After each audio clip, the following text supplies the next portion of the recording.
بسم اللہ الرحمن الرحیم۔ اگر اتنا ہی اپنے رب پر بھروسہ ہے تو اسی سے کھانا مانگو۔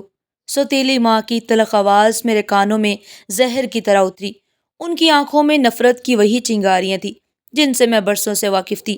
دروازہ زور سے بند ہوا اور لوہے کی کنڈی چڑھنے کی آواز نے میرے جسم میں ایک لرزہ دوڑا دیا۔ میں قید کر دی گئی تھی۔ گھر کے سارے لوگ کراچی جا چکے تھے اور مجھے 2 دن کے لیے اسی ویران بند کمرے میں بھوکا پیاسا چھوڑ دیا گیا تھا۔ پہلے روز میں نے خود کو سنبھالے رکھا، بھوک برداشت کرنے کی کوشش کی، پیاس کو نظر انداز کیا، مگر دوسرے روز جسم نڈھال ہونے لگا۔ ہر لمحہ ایک اذیت تھی۔ میرا حلق خشک ہو چکا تھا، سر چکرانے لگا تھا، پیٹ میں درد کی لہریں اٹھ رہی تھی اور بدن ٹھنڈا پڑنے لگا تھا۔ کیا میں یہاں اسی طرح مر جاؤں گی؟ کیا میرے اپنے ہی میرے لیے اتنے سنگ دل ہو سکتے ہیں؟ میرے ذہن میں صرف ایک ہی خیال آیا، میرا اللہ مجھے کبھی اکیلا نہیں چھوڑے گا۔ میں کامتے وجود کے ساتھ جائے نماز تک گئی، آنکھوں میں آنسو لیے مصلی بچھایا اور لرزتے ہاتھوں سے دعا کے لیے ہاتھ اٹھائے۔ یا اللہ، میں نے سنا تھا تو رازق ہے، تو یقین سے مانگی جانے والی دعا کو کبھی رد نہیں کرتا۔ آج میں بھی پورے یقین، بھروسے، کامل بھروسے کے ساتھ تجھ سے دعا مانگ رہی ہوں۔ میرے رب، تو کوئی معجزہ کر دے، تو مجھے کھانا دے دے۔ یا اللہ، تو مجھے اپنے ہونے کا احساس دلا دے۔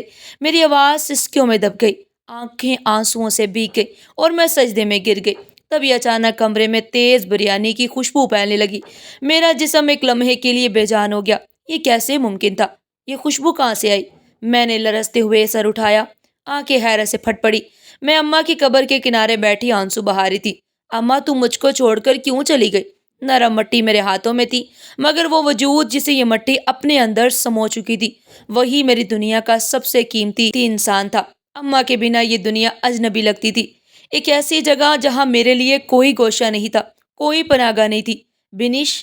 ادریس ماموں کی آواز نے میرے رونے کو روک دیا۔ میں نے پلٹ کر دیکھا تو وہ تھوڑے فاصلے پر کھڑے تھے۔ ان کی آنکھوں میں وہی پرانی ہمدردی جھلک رہی تھی جو ہمیشہ مجھے کچھ دیر کے لیے سہارا دیتی تھی۔ چلو بیٹا، دیر ہو رہی ہے، تمہاری مامی نے دعوت کا سامان منگوایا تھا، اگر دیر ہوئی تو وہ جھگڑا کرے گی۔ انہوں نے نرمی سے میرے سر پر ہاتھ پھیرا۔ نانا نانی کے سوا اگر کوئی میری تکلیف کو سمجھتا تھا تو وہ ادریس ماموں ہی تھے۔ وہی ایک شخص تھے جو کبھی مجھ پر ناراض نہیں ہوتے تھے، جو مجھے اپنے وجود کی ناقدری کا احساس نہیں دلاتے تھے، ورنہ جب سے میں نے ہوش سنبھالا تھا سبھی مجھ سے اور میری بیمار ماں سے نفرت کرتے تھے۔ ماں کی بیماری جیسے کوئی ایک عیب تھی جس کی سزا ہم دونوں کو ہر روز دی جاتی رہی۔ ابا نے اماں کی بیماری سے تنگ آ کر انہیں 3 سال پہلے نانا کے گھر بھیج دیا تھا اور چند روز بعد انہیں طلاق دے دی۔ میں اس وقت صرف 9 سال کی تھی، مگر اتنا سمجھتی تھی کہ طلاق صرف کاغذ پر نہیں لکھی جاتی، بلکہ یہ عورت کی روح پر ایسی مہر لگا دیتی ہے جسے دنیا کبھی نہیں مٹا سکتی۔ اماں کو ٹی بی تھی، ایک ایسی بیماری جس کے ساتھ وہ سسک سسک کر زندہ رہ رہی تھی۔ نانا نانی نے انہیں سہارا دیا، مگر وہ خود بوڑھے تھے، مالی حالات بھی زیادہ اچھے نہیں تھے۔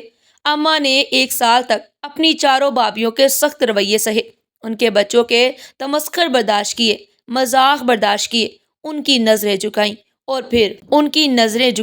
اور پھر ایک روز خاموشی سے آنکھیں بند کر کے ہمیشہ کے لیے اس دنیا سے رخصت ہو گئی، ہمیشہ کے لیے سو گئی۔ میری دنیا ایک لمحے میں سنسان ہو گئی۔ میں ان کی قبر کے پاس دیر تک بیٹھی رہی، شاید امید تھی کہ وہ آنکھیں کھول کر مجھے بلا لیں گی، مگر ایسا نہیں ہوا۔ زندگی ویسے ہی بے حس اور تلخ تھی جیسے ہمیشہ رہی تھی۔ ہم جیسے ہی گھر پہنچے، دروازہ کھلتے ہی مامی کا غصہ ہم پر برس پڑا۔ یہ کیا وقت ہے آنے کا؟ میں کب سے انتظار کر رہی ہوں۔ انہوں نے ہاتھ میں پکڑا سامان کا تھیلا جھٹکے سے کھینچا اور برا بلا کہتی ہوئی کچن میں گھس گئی۔ میں نے سر جھکا لیا۔ ادریس ماموں چپ رہے، شاید وہ روز روز کی یہ تلخیاں جھیل چکے تھے اور اب بولنے کی ہمت کھو چکے تھے۔ آج گھر میں ایک خاص ہلچل تھی۔ مامی کی بہن شادی کے بعد پہلی دفعہ ان کے گھر آئی تھی، اس لیے پورے دن سے تیاریاں ہو رہی تھی۔ میں خاموشی سے کونے میں جا بیٹھی، جیسے میرا اس گھر میں کوئی وجود ہی نہ ہو۔ بنش!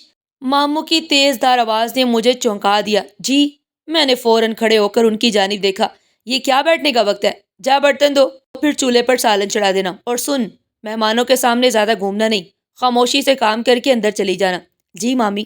میں چپ چاپ کچن کی جانب بڑھ گئی۔ گرم پانی میں ہاتھ ڈالتے ہی ایک جلن کا احساس ہوا، مگر میں خاموش رہی۔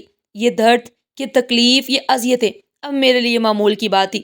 رات کو سب مہمان ہنسی مذاق میں مشغول تھے۔ میں نے چپ چاپ ایک جانب بیٹھ کر ان کے کہکوں کو سنا۔ ان کے پاس کہنے کو کتنی باتیں تھی، ان کے چہرے پر کتنی رونق تھی، ان کی زندگی میں کتنی خوشیاں تھی، اور میری زندگی بس ایک بے نام سی کہانی تھی جس میں خوشیوں کے لیے کوئی جگہ نہیں تھی۔ کھانے کے بعد میں نے چپ چاپ برتن سمیٹنا شروع کیا۔ مامی کی بہن نے ہنستے ہوئے کہا، واہ باجی، مزہ آ گیا، اتنا زبردست کھانا بنایا ہے آپ نے۔ مامی نے فخر سے سر ہلایا، پھر مجھے دیکھ کر تنزیہ بولی، ہاں مگر یہ نگوڑی، یہ نکمی تو کچھ نہیں کرتی، بس کام چوری کرتی ہے۔ سب نے کہکا لگایا اور میں نے نظریں جھکا لی۔ گھر میں دعوت کے بعد صفائی کا سارا کام میرے ہی ذمہ تھا، جیسے ہمیشہ ہوتا تھا۔ میں نے پورے گھر میں پوچھا لگایا، ہر کونے کو صاف کیا، یہاں تک کہ اپنے کپڑے بھی پسینے سے تر ہو چکے تھے، مگر سکون کی سانس لینا میرے نصیب میں نہیں تھا۔ بنیش، یہ کیا تو نے؟ بڑے ماموں کے بیٹے نے باہر سے آتے ہی اپنے کیچڑ بڑے چپلوں سمیت صاف ستھری زمین پر قدم رکھ دیے۔ میں نے اپنی آنکھوں کے سامنے اپنی ساری محنت برباد ہوتے دیکھی۔ جس فرش کو میں نے چمکایا تھا اس پر گندے گیلی مٹی کے نشان پھیل چکے تھے۔ بھائی کم از کم جوتے تو باہر چھوڑ دیتے، میں نے ابھی صفائی کی تھی۔ میں نے نرمی سے کہا، تو مجھے سکھائے گی کہ کیسے چلنا ہے؟ اس نے تلخی سے جواب دیا اور پیر پٹکتا ہوا چلا گیا۔ چند لمحے بعد میرے ماموں کی بیوی طوفان کی طرح کمرے میں داخل ہوئی۔ ان کا چہرہ غصے سے لال ہو چکا تھا، آنکھوں میں ایسی چنگاریاں تھی جنہیں دیکھ کر ہی میں کام گئی۔ بنش، تو نے میرے بیٹے کو کیا کہا؟ مامی، میں نے کچھ بھی نہیں کہا، بس یہ کہا تھا کہ… مامی نے فوراً زوردار تھپڑ میرے گال پر دے مارا۔ میرا سر ایک جانب جھک گیا، آنکھوں کے آگے اندھیرا سا چھا گیا، مگر میں اپنی جگہ ساکت اور خاموش کھڑی رہی۔ ہمارے ٹکڑوں پر پلنے والی، ہمارے بچوں پر حکم چلاتی ہے، تجھے شرم نہیں آتی؟ کتنی دفعہ کہا ہے کہ اپنی اوقات میں رہ۔ ان کا غصہ کم ہونے کا نام نہیں لے رہا تھا۔ یہ پہلا موقع نہیں تھا جب ایسا ہوا تھا، لیکن آج معاملہ کچھ اور تھا۔ نانی جو اب تک خاموش تھی ایک دم بول پڑی۔ ان کی کمزور لرزتی ہوئی آواز پورے کمرے میں گونجی، بس کرو اب، اور کچھ مت کہو۔ سب لوگ حیران ہو کر ان کی جانب متوجہ ہوئے۔ وہ اپنی جگہ سے اٹھی، آنسو ان کی آنکھوں میں جھلک رہے تھے، مگر ان کے چہرے پر کچھ اور بھی تھا، کوئی راز، کوئی دبائی گئی تکلیف جو آج زبان پر آ چکی تھی۔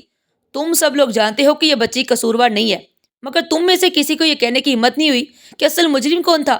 گھر میں ہر کوئی ایک دوسرے کو دیکھ رہا تھا، جیسے ان سب کے گناہ ننگے ہو چکے تھے۔ تو اماں بے قصور تھی۔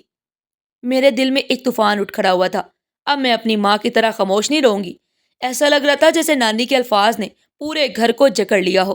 ہر کوئی ایک دوسرے کی جانب دیکھ رہا تھا، جیسے کسی نے ان سب کو ننگا کر دیا ہو، جیسے ایک دبے راز کو زبان مل گئی ہو اور وہ سب کے ضمیر کو جھنجھوڑ رہا ہو۔ میں جو ہمیشہ خاموشی سے سب کچھ سہتی آئی تھی، آج ایک عجیب کیفیت میں تھی۔ نانی کی باتوں نے میرے دل میں ایک نیا احساس جگا دیا تھا۔ اماں پر جو ظلم ہوا، جو الزام لگایا گیا، وہ کیا تھا؟ میں نے ہمیشہ یہی جانا کہ اماں بیمار تھی، مگر نانی کا لہجہ بتا رہا تھا کہ سچ کوئی اور تھا، وہ سچ جسے سب نے چھپایا تھا۔ اماں کو طلاق کیوں دی گئی نانی؟ میں نے لرزتی آواز میں پوچھا۔ نانی نے میری طرف دیکھا، ان کی آنکھوں میں وہی درد تھا جو میں ہمیشہ اپنی آنکھوں میں دیکھتی تھی۔ وہ کہنا تو کچھ چاہ رہی تھی، مگر جیسے زبان روک دی گئی ہو، جیسے وہ برسوں سے کے سالوں کے بوجھ کو ایک لمحے میں اٹھا کر سامنے رکھنے سے ڈر رہی ہوں۔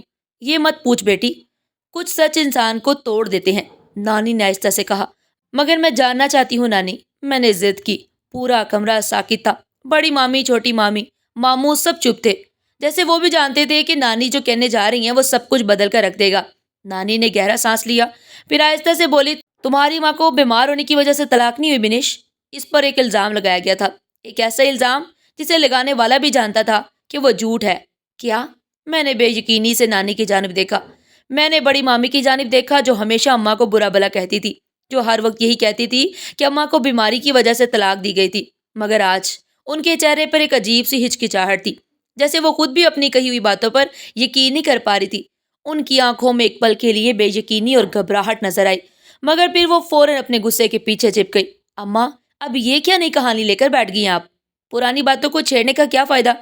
جو ہونا تھا وہ تو ہو چکا۔ نانی نے گہرا سانس لیا، ان کی نظریں اب سب پر جمی ہوئی تھی، جیسے وہ دیکھ رہی ہوں کہ کون ان کے الفاظ سے مکرنے کی کوشش کر رہا ہے۔ ہاں، جو ہونا تو ہو چکا، مگر کسی نے اس ظلم کو روکنے کی کوشش کیوں نہیں کی؟ کسی نے میری بیٹی کی بے گناہی کی گواہی کیوں نہیں دی؟ نانی کی آواز میں تھر تھراہٹ تھی، مگر ان کی آنکھیں پرعزم تھی۔ بڑی مامی نے ناراضگی سے نظریں چرائیں اور چھوٹی مامی نے کھنکار کر ماحول کو ہلکا کرنے کی کوشش کی۔ اماں، اب اس سب باتوں کا کیا فائدہ؟ آپ خود ہی تو کہتی ہیں کہ جو عورت ایک بار طلاق لے لے وہ دوبارہ عزت دار زندگی نہیں گزار سکتی۔ میں غلط تھی، نانی نے زور سے کہا، جیسے وہ اپنے ہی الفاظ کی قید سے باہر آنا چاہ رہی ہوں۔ ہاں، میں غلط تھی اور تم سب بھی غلط تھے۔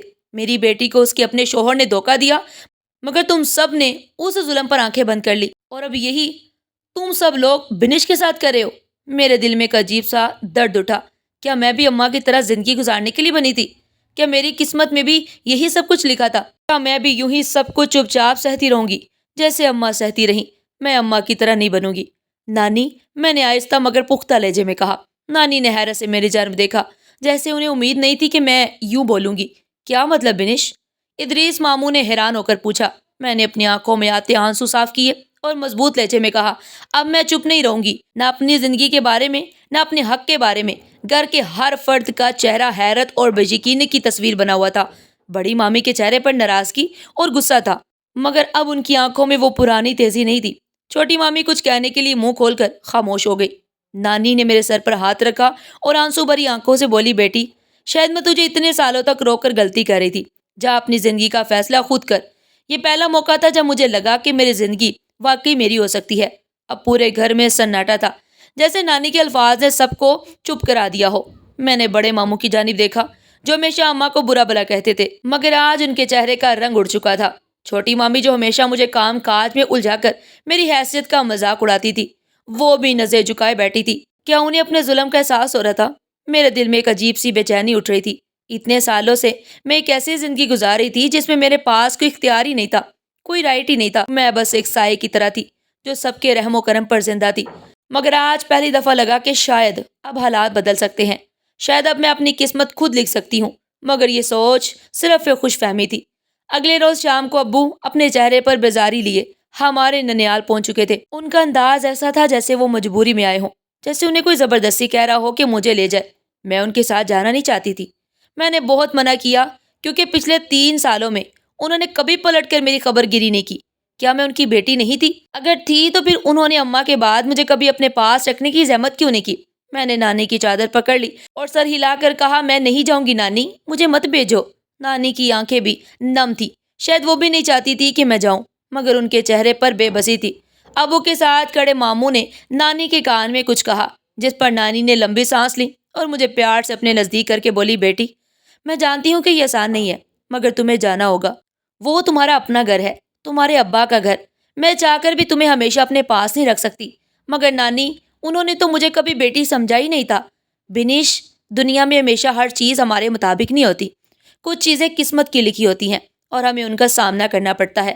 جا بیٹا، شاید وہ بدل گئے ہوں، مگر میں جانتی تھی کہ ایسا نہیں تھا۔ ابو کے چہرے پر نرمی کا کوئی شائبہ تک نہیں تھا، وہ بس کھڑے تھے جیسے مجھ پر کوئی احسان کر رہے ہوں۔ میرے آنسو گرنے لگے، مگر مجھے جانا تھا۔ میں نانی کے گلے لگی اور ہم دونوں ہی رو پڑی۔ یہ پہلی دفعہ تھا جب میں نے محسوس کیا کہ میں واقعی یتیم تھی۔ ابو نے میری کلائی پکڑی اور مجھے اپنے ساتھ چلنے کا اشارہ کیا۔ میں نے آخری دفعہ نانی کی طرف دیکھا، مگر وہ بس ہاتھ اٹھا کر مجھے دعائیں دیتی رہیں۔ جب ہم ابو کے ساتھ ان کے گھر پہنچے تو وہاں جو استقبال ہوا، اس نے میرے ہر خدشے پر مہر ثبت کر دی۔ جیسے ہی ہم دروازے کے اندر داخل ہوئے، میری ستیلی ماں کی نظریں مجھ پر جم گئی۔ ان کی آنکھوں میں نہ محبت تھی، نہ اپنائیت، بلکہ ایک سختی تھی، جیسے میں ان کے لیے کوئی اجنبی ہوں یا شاید کوئی بوجھ۔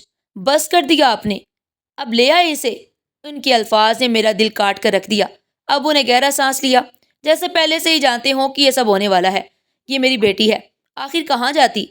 بیٹی، ستیلی ماں نے طنزیہ کہکا لگایا۔ 3 سال تک آپ کو اس کی کوئی فکر نہیں ہوئی اور آج ایک دم بیٹی یاد آ گئی۔ ابو خاموش ہو گئے، جیسے وہ بھی میرے بارے میں زیادہ نہیں سوچنا چاہتے تھے۔ ستیلی ماں نے مجھے سر سے پاؤں تک دیکھا، جیسے میں کوئی ناپسندیدہ چیز ہوں، جیسے میرا ہونا ہی غلط ہے۔ یہ یہاں کیسے رہے گی؟ پہلے ہی بچے اور گھر کے کاموں سے فرصت نہیں ملتی، اب ایک اور بوجھ آ گیا۔ ان کے الفاظ میرے دل میں تیر کی طرح اترے۔ میں بوجھ تھی؟ میں نے آنکھیں نیچے کر لی، مگر میری خاموشی کو شاید انہوں نے کمزوری سمجھا۔ دیکھو بنش، تم اب اس گھر میں ہو تو تمہیں بھی اپنے حصے کا کام کرنا ہوگا۔ یہ کوئی ننیال نہیں ہے جہاں تمہارے نخرے اٹھائے جائیں۔ اور سب سے اہم بات، میرے بچوں کے نزدیک زیادہ مت جانا، انہیں بگاڑنے کی کوئی ضرورت نہیں۔ میری زبان تالو سے چپک گئی۔ کیا ہوا؟ سنائی نہیں دیا؟ جی، میں نے مدھم آواز میں کہا۔ بہتر، اب جا کر کچن میں دیکھو، برتن دھو کر رکھ دو، اور ہاں، اپنی جگہ خود طے کر لو۔ میرے بچوں کے کمرے میں تمہاری کوئی جگہ نہیں ہے۔ میری سانسیں رکنے لگی۔ کیا مجھے ایک دفعہ پھر کسی پرائے گھر میں نوکرانی کی طرح رہنا تھا؟ کیا میرا اپنا کوئی مقام نہیں تھا؟ مجھے نانی کے گھر کی یاد آئی، جہاں غربت تھی مگر محبت بھی تھی، لیکن یہاں دولت تھی مگر مجھے لگا جیسے میں ایک فقیر سے بھی بدتر تھی۔ ابو صوفے پر بیٹھ چکے تھے، انہوں نے ایک دفعہ بھی میری جانب نہیں دیکھا، جیسے ان کے لیے میں یہاں آ کر اب ختم ہو چکی ہوں۔ میں نے چپ چاپ سر جھکا لیا اور کچن کی طرف بڑھ گئی۔ میری زندگی کا ایک اور چیپٹر کھل چکا تھا اور مجھے لگ رہا تھا کہ یہ پہلے سے بھی زیادہ تلخ ہونے والا ہے۔ صبح کی پہلی کرن کے ساتھ میری آنکھ کھل گئی۔ میری عادت تھی کہ اذان سنتے ہی اٹھ جاتی اور فجر کی نماز ادا کرتی، مگر آج نیند میری آنکھوں سے کوسوں دور تھی۔ کل جو کچھ ہوا تھا وہ میرے ذہن میں کسی فلم کی طرح چل رہا تھا۔ نانی کا آنسوؤں سے بھیگا چہرہ، میرا ان سے لپٹ کر رونا، ابو کا بیزار لہجہ اور ستیلی ماں کا کڑا استقبال۔ یہ گھر میرا نہیں تھا۔ یہ تو پہلے دن ہی سمجھ آ گیا تھا، مگر اب مجھے اس گھر میں جینا تھا۔ میں نے جلدی سے وضو کیا، چائے نماز بچھائی اور اللہ کے حضور سجدے کر کے دعا مانگنے لگی۔ یا اللہ مجھے اس آزمائش میں صبر دے، ہمت دے اور میری ماں کے درجات بلند کر دے۔ نماز کے بعد میں نے فوراً اپنے کام میں لگ جانے کا فیصلہ کیا۔ یہاں مجھے کسی نے نہیں کہا تھا کہ گھر کے کام سنبھالو، مگر میں جانتی تھی کہ اگر میں نے ذمہ داری نہ لی تو میری زندگی مزید مشکل ہو جائے گی۔ صفائی کے بعد میں کچن میں جا کر ناشتہ بنانے میں ہاتھ بٹایا۔ ستیلی ماں ابھی تک سو رہی تھی، ابو بھی شاید آرام کر رہے تھے۔ میں نے رفتہ رفتہ کام نپٹایا، مگر جیسے ہی میں نے برتن دھونے شروع کیے، پیچھے سے ایک سخت آواز آئی۔ یہ سب کیا ہو رہا ہے؟ میں چونک گئی۔ ستیلی ماں دروازے پر کھڑی تھی، چہرے پر وہی سختی، تاثرات وہی بیزاری۔ بس وہ، میں نے سوچا کہ ناشتہ بنا دوں اور برتن دھو دوں۔ میں نے دھیمے لہجے میں کہا، کس نے کہا تھا تجھ سے کہ ناشتہ بنا؟ مجھ سے پوچھے بنا کچھ مت کیا کر، سمجھ آئی؟ جی، میں نے سر جھکا لیا۔ انہوں نے سختی سے میری جانب دیکھا، پھر بولی، اور ہاں، اٹھتے ہی پورا گھر صاف کر دیا کر۔ جب تک تو اس گھر میں ہے مجھے کسی چیز کی کمی محسوس نہیں ہونی چاہیے۔ میں نے آہستہ سے سر ہلا دیا۔ یہاں میری حیثیت صرف ایک نوکرانی کی تھی اور مجھے اسے قبول کرنا تھا۔ ابو نے بھی واضح کر دیا تھا کہ اگر مجھے اس گھر میں اپنی جگہ بنانی ہے تو اپنی ماں کے دل میں جگہ بنانی ہوگی۔ ماں، یہ لفظ سن کر دل میں ایک درد سا اٹھا، ایک تکلیف سی ہوئی۔ میری ماں تو وہ تھی جو اب اس دنیا میں نہیں تھی۔ یہ عورت جو میرے ساتھ سخت رویہ اختیار کیے ہوئے تھی، وہ کبھی میری ماں نہیں ہو سکتی تھی۔ مجھے نانی کا گھر یاد آیا، جہاں غربت کے باوجود محبت تھی، مگر یہاں سب کچھ ہونے کے باوجود میرا کوئی مقام نہیں تھا۔ ابو نے مجھے نانی کے گھر سے لاتے وقت ایک دفعہ بھی پیار سے نہیں پوچھا تھا کہ میں کیسی ہوں۔ ان کے لیے بس اتنا کافی تھا کہ میں ان کے گھر میں رہ رہی ہوں اور ان کی بیوی کے حکم پر چل رہی ہوں۔ دن ہفتوں میں اور ہفتے مہینوں میں بدلنے لگے، مگر میری زندگی میں کوئی تبدیلی نہیں آئی۔ ہر روز صبح فجر کے ساتھ اٹھنا، نماز پڑھ کر گھر کے کام کرنا، ستیلی ماں کی سخت باتیں سہنا، ابو کی نظر اندازی برداشت کرنا، یہ سب میری زندگی کا حصہ بن چکا تھا۔ میری ستیلی ماں غصے کی بہت تیز تھی۔ ان کا ایک بیٹا ابھی 1 سال کا تھا اور وہ دوسری بار امید سے تھی۔ ان کی تکلیف، ان کی تھکن، ان کا غصہ، سب کچھ مجھ پر نکلتا۔ اگر کبھی بچے روتے تو الزام مجھ پر آتا، اگر کوئی چیز وقت پر نہ ملتی تو الزام مجھ پر آتا، اگر گھر میں کسی چیز کی کمی ہوتی تو الزام مجھ پر آتا۔ ابو کبھی کبھی مجھے دیکھ کر نظریں پھیر لیتے، شاید ان کے دل میں کہیں تھوڑی بہت شرمندگی تھی، مگر وہ خود کو مجھ سے جوڑنے کی کوشش نہیں کر رہے تھے۔ باپ تو وہ میرے بھی تھے، مگر شاید وہ یہ بات بھول چکے تھے۔ کچھ مہینے بعد میری ستیلی ماں نے دوسرے بیٹے کو جنم دیا۔ گھر میں خوشی کا ماحول تھا۔ ابو پھولے نہیں سما رہے تھے، مبارکبادیں دی جا رہی تھی، مٹھائی بانٹی جا رہی تھی۔ میں چپ چاپ ایک کونے میں کھڑی یہ سب منظر دیکھ رہی تھی۔ ابو ہنس رہے تھے، سب سے گلے مل رہے تھے، اپنی بیوی کو تسلی دے رہے تھے، اپنے بیٹے کو خوشی خوشی دیکھ رہے تھے۔ میں نے ان کے چہرے کی خوشی کو محسوس کیا اور پھر دکھ سے اپنی ماں کو یاد کیا۔ کیا وہ میرے پیدا ہونے پر بھی اتنے ہی خوش ہوئے تھے؟ شاید نہیں، ورنہ اماں کو چھوڑ کر وہ دوسری شادی نہ کرتے، مجھے لاوارث نہ چھوڑتے، 3 سال تک مجھے دیکھنے کی زحمت نہ کرتے۔ رات کو جب سب اپنے کمروں میں جا چکے تھے، میں خاموشی سے نوزائیدہ بچے کے پاس جا کر کھڑی ہو گئی۔ وہ ننھا سا وجود جو ابھی ابھی اس دنیا میں آیا تھا، جس کے لیے میرے باپ نے اپنی دنیا بدل دی، جو ان کے لیے سب کچھ تھا مگر میں کچھ بھی نہیں تھی۔ میں نے آہستہ سے بچے کی جانب دیکھا جو پرسکون نیند سو رہا تھا۔ کاش ابو نے میرے لیے بھی کبھی اتنی محبت محسوس کی ہوتی، مگر یہ خواہش بھی شاید اب ختم ہو چکی تھی۔ میں نے دل میں ایک ارادہ کر لیا تھا، اب مجھے اپنے لیے جینا تھا، اپنے لیے سوچنا تھا۔ اب میں اس گھر میں یوں ہی کچن اور صفائی میں اپنی زندگی ختم نہیں کر سکتی، مجھے کچھ کرنا تھا، اپنی زندگی کی سمت خود تبدیل کرنی تھی۔ یہ سوچ کر میں نے پہلی دفعہ اپنے اندر ہمت محسوس کی، جیسے کوئی نیا عزم پیدا ہو رہا ہو۔ اب میری زندگی کی کہانی میں ایک نیا چیپٹر شروع ہونے والا تھا۔ مجھے محسوس ہو رہا تھا کہ جیسے جیسے وقت گزر رہا ہے، میں اس گھر میں اجنبی ہوتی جا رہی تھی۔ ابو کے لیے میں ایک اضافی ذمہ داری تھی، جسے انہوں نے مجبوری میں قبول تو کر لیا تھا، مگر دل سے نہیں۔ ستیلی ماں کے لیے میں ایک بوجھ تھی، ایک نوکرانی جو گھر کے ہر کام کو سنبھالنے کے لیے لائی گئی تھی، اور ان کے بچوں کے لیے میں صرف ایک سایہ تھی جو ہر وقت ان کے آس پاس گھومتا رہتا تھا مگر جس کی کوئی حیثیت نہیں تھی۔ مگر ان سب کے بیچ ایک ہستی، ایک ایسی تھی جو ہمیشہ میرے نزدیک تھی، جس نے مجھے کبھی تنہا نہیں چھوڑا، جس نے مجھے اکیلا کبھی رہنے نہیں دیا۔ جب سب مجھ سے منہ موڑ لیتے، جب ستیلی ماں کے طنز اور ابو کی بے رخی میرے دل پر زخم لگاتی، تو میں اپنی جائے نماز پر بیٹھ جاتی۔ وہاں کوئی مجھے حقارت بھری نظروں سے نہیں دیکھتا تھا، کوئی مجھ پر چیختا چلاتا نہیں تھا، کوئی میرے وجود کو بوجھ نہیں سمجھتا تھا۔ میں جیسے جیسے اکیلی ہوتی جا رہی تھی، اپنے اللہ کے اتنی ہی نزدیک ہوتی جا رہی تھی۔ ساری نمازیں وقت پر پڑھنے لگی، اور جب بھی ستیلی ماں مجھے مارتی یا ڈانٹتی، میں رات بھر روتی رہتی، اپنا مصلح بکھو دیتی۔ مگر میری نماز بھی ستیلی ماں کو کھٹکتی تھی۔ اگر میں نماز پڑھنے کھڑی ہو جاتی تو وہ چیخ چیخ کر سارا گھر سر پر اٹھا لیتی۔ انہیں لگتا تھا کہ میں جان بوجھ کر نماز کا وقفہ لے کر کام سے بچنے کی کوشش کر رہی ہوں۔ یہ سب ڈرامہ ہے، تو بس کام چوری کرنا چاہتی ہے۔ نماز کے بہانے بیٹھنے سے اچھا ہے کہ جا کر جھاڑو اٹھاؤ، نہ کھٹو کہیں کی۔ میں چپ چاپ آنکھوں میں آنسو لیے نماز پوری کرتی، مگر میرا دل جانتا تھا کہ میں کسی بہانے کے لیے نہیں بلکہ اپنے رب کے سہارے کے لیے اس کے سامنے جھک رہی تھی۔ ایک دفعہ تو حد ہی ہو گئی۔ ان کی ماں جو کچھ دنوں کے لیے ہمارے گھر آئی ہوئی تھی، مجھے دعا مانگتا دیکھ کر آگ بگولا ہو گئی۔ میں نماز کے بعد ہاتھ اٹھائے اللہ سے بس ایک ہی دعا کر رہی تھی، یا اللہ میرے لیے آسانیاں پیدا کر دے، مجھے اس آزمائش میں ہمت دے۔ میں روتے ہوئے دعائیں مانگ رہی تھی کہ اچانک ایک زوردار آواز گونجی، یہ کیا ہو رہا ہے؟ میں نے آنکھیں کھولی۔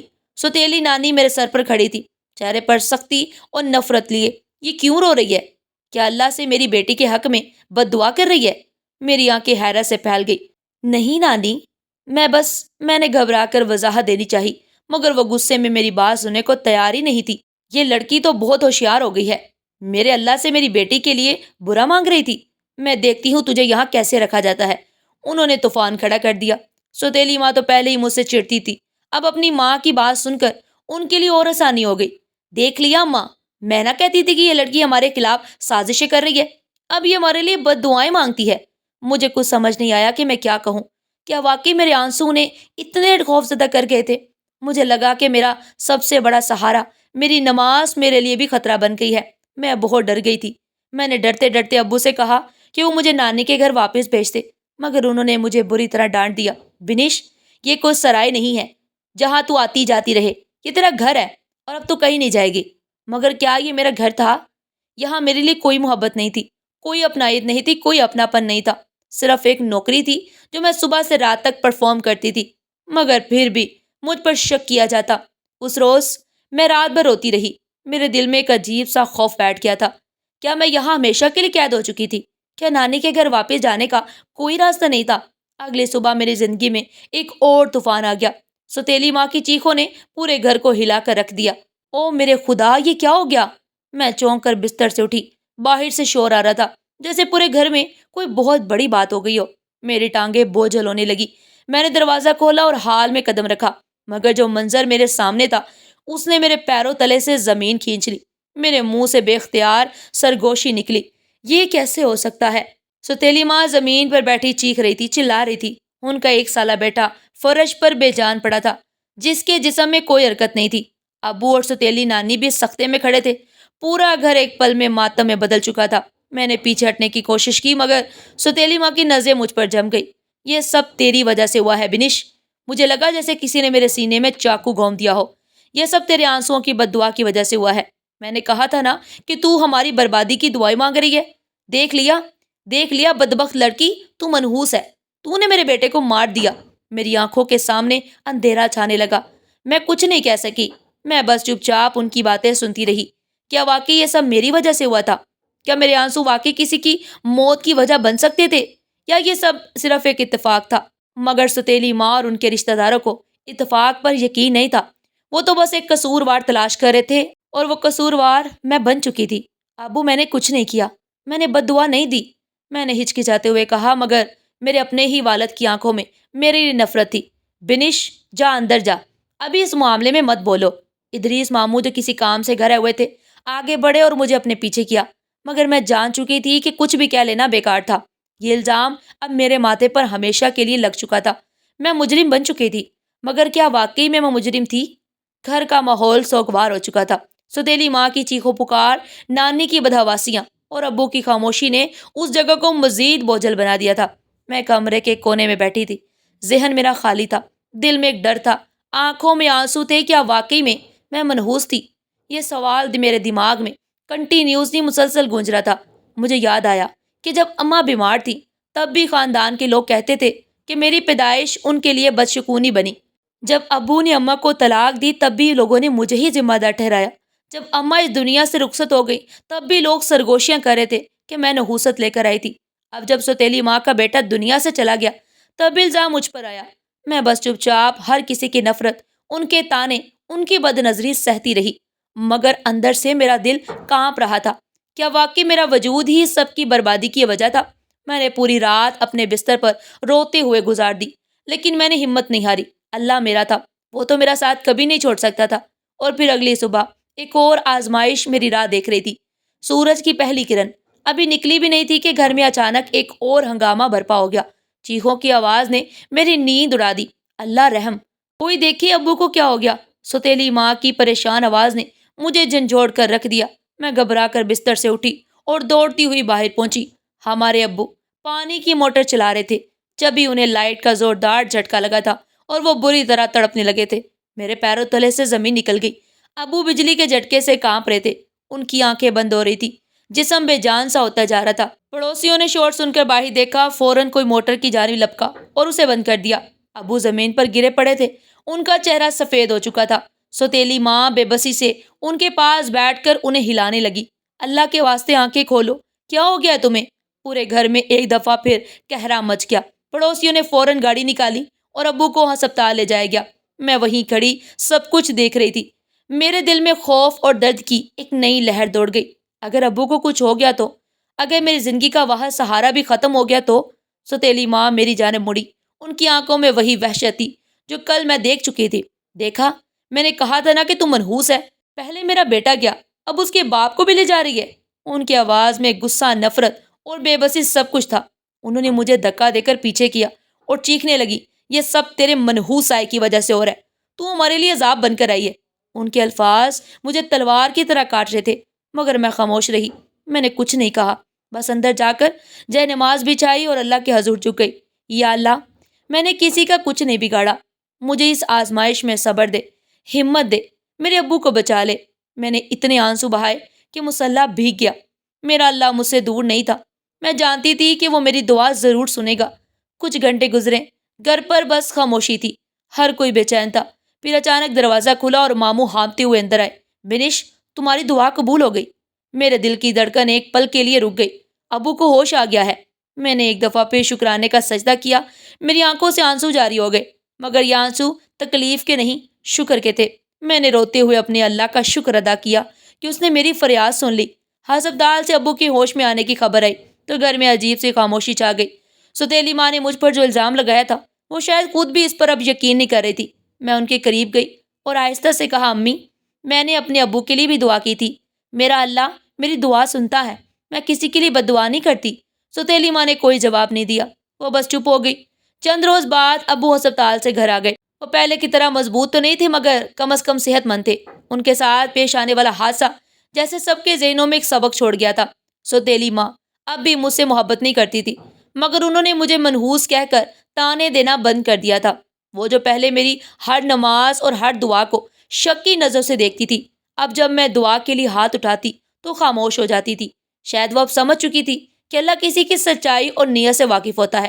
ابو کی صحت ٹھیک ہو رہی تھی، مگر میرے دل میں کچھ اور ہی خیالات جنم لے رہے تھے. کیا میں ساری زندگی ایسے ہی گزاروں گی؟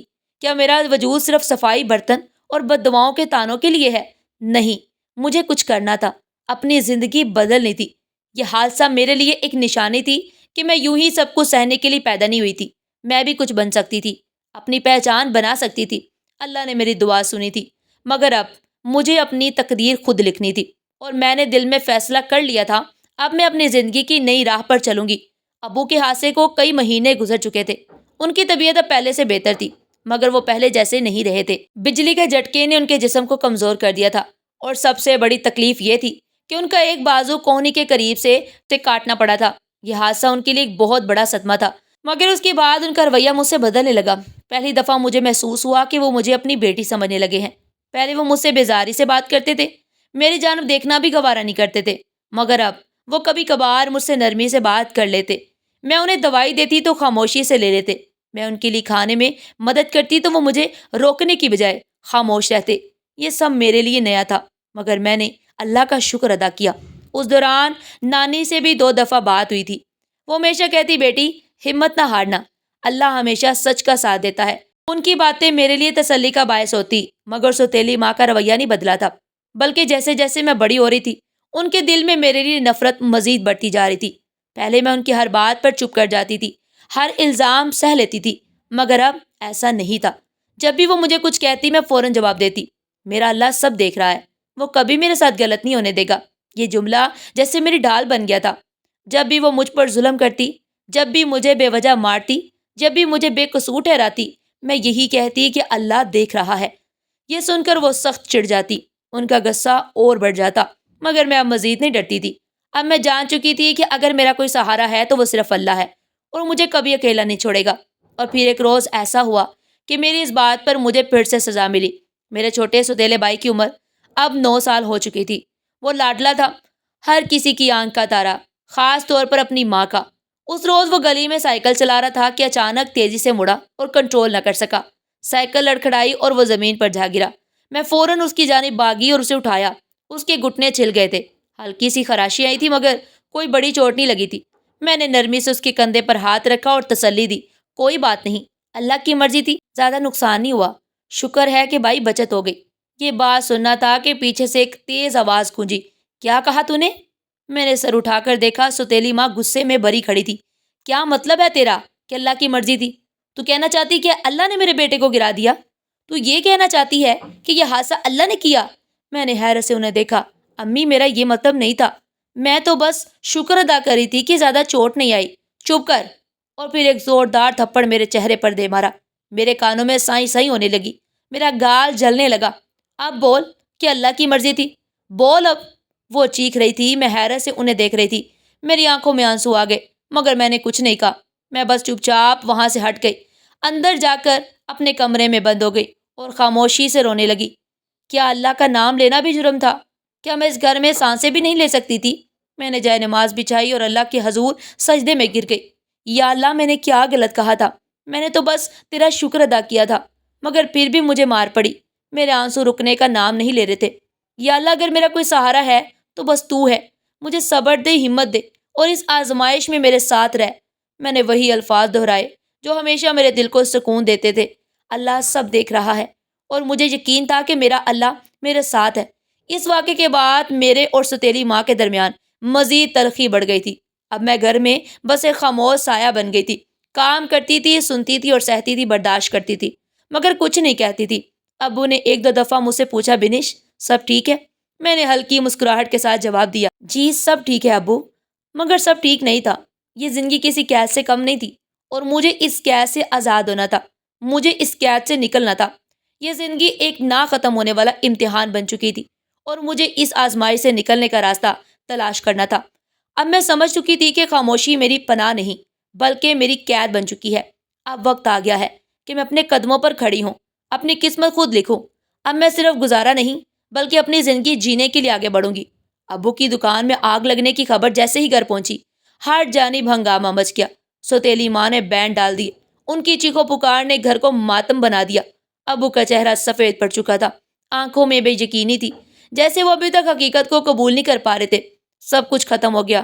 ابو کے لبوں سے مدھم آواز نکلی اور وہ لڑکھڑا کر ایک کرسی پر بیٹھ گئے۔ ہم سب ابھی صدمے سے نکل بھی نہیں پائے تھے کہ اچانک ابو نے سینے پر ہاتھ رکھا اور تکلیف سے کراہنے لگے۔ ابو! میں بھاگ کر ان کے پاس پہنچی، ان کا چہرہ پسینے میں بھیگ چکا تھا۔ سوتیلی ماں چیخنے لگی، یا اللہ میرے شوہر کو بچا لے۔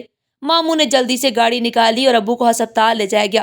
سوتیلی ماں ان کے ساتھ تھی، میں بھی ان کے پیچھے لپکی۔ راستے میں وہ بار بار بینڈ ڈال رہی تھی، یہ سب ہماری زندگی میں کیا ہو رہا ہے؟ پہلے بیٹا، پھر دکان، اور اب یہ۔ اللہ ہمیں معاف کر دے۔ ہسپتال پہنچ کر ڈاکٹرز نے فوری معائنہ کیا۔ کئی گھنٹے کی بے چینی کے بعد ڈاکٹر باہر آئے اور بولے، یہ ہارٹ اٹیک تھا، مگر خطرے کی بات نہیں، مریض کی جان بچ گئی ہے۔ میں نے سکون کا سانس لیا، ہاتھ اٹھا کر اللہ کا شکر ادا کیا۔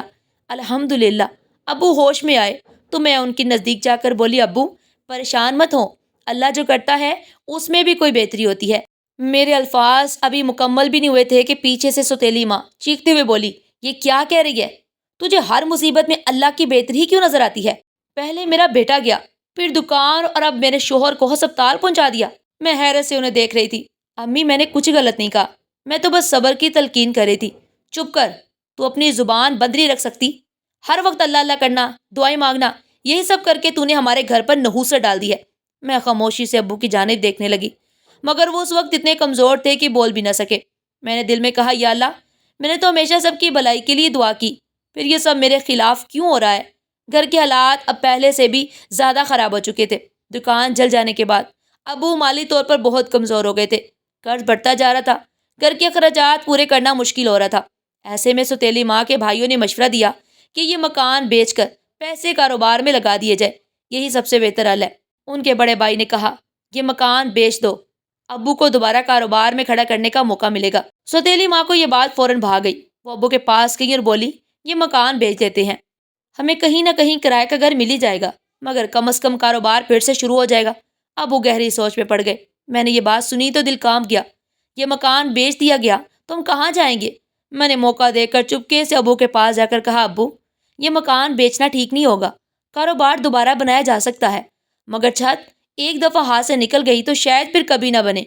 ابو کچھ لمحے خاموش رہے، پھر آہستہ سے بولے، تم ٹھیک کہہ رہی ہو بنش، میں یہ مکان نہیں بیچوں گا۔ یہ سن کر میرے دل کو سکون ملا، مگر میری یہ بات زیادہ دیر تک چھپی نہ رہ سکی۔ میرے چھوٹے بھائی نے سوتیلی ماں کو بتا دیا کہ میں نے ابو کو مکان بیچنے سے منع کیا ہے۔ یہ سنتے ہی وہ غصے میں آگ بگولا ہو گئی، میرے پاس آئیں، تو نے ابو کے کان بھرے ہیں، تو نے یہ گھر بیچنے سے منع کیا؟ ان کی آنکھوں میں غصے کی چنگاریاں تھی۔ امی، میں نے بس ابو کو سمجھایا، بند کر اپنی بکواس، اب دیکھنا میں تجھے ایسا سبق سکھاؤں گی کہ تو ساری زندگی یاد رکھے گی۔ چند دن بعد سوتیلی ماں کی بھتیجی کی شادی تھی۔ ابو، میرے دونوں بھائی اور سوتیلی ماں شادی پر جانے کے لیے ریڈی تھے، مگر جاتے وقت انہوں نے مجھ سے کہا، بنش تو یہیں رہے گی۔ مگر ابو، میں نے حیرانی سے کہا، ابو کو کچھ مت بول۔ سوتیلی ماں نے آنکھیں نکال کر کہا، اگر تو ہمارے ساتھ گئی تو میری شکل نہ دیکھنا۔ میں خاموش ہو گئی۔ گھر سے نکلنے سے پہلے سوتیلی ماں نے مجھے دھمکی دی، یہاں بیٹھ کر اب اپنے اللہ سے رو رو کر کھانا مانگنا، دیکھنا تیرا رب تجھے کیسے کھلاتا ہے۔ یہ کہہ کر وہ دروازہ بند کر کے چلی گئی۔ میں قید کر دی گئی تھی۔ گھنٹوں گزر گئے، گھر میں صرف خاموشی تھی اور میرے اندر بھوک سے جان نکل رہی تھی، مگر میں نے کچھ نہیں کھایا، نہ ہی پینے کے لیے کچھ تھا۔ آخر کار میں نے جائے نماز بچھائی اور روتے ہوئے اپنے اللہ سے دعا کرنے لگی، یا اللہ، میرے اپنے مجھے بھوکا پیاسا چھوڑ کر چلے گئے، مگر میں جانتی ہوں کہ تو مجھے کبھی بھی یار و مددگار نہیں چھوڑے گا۔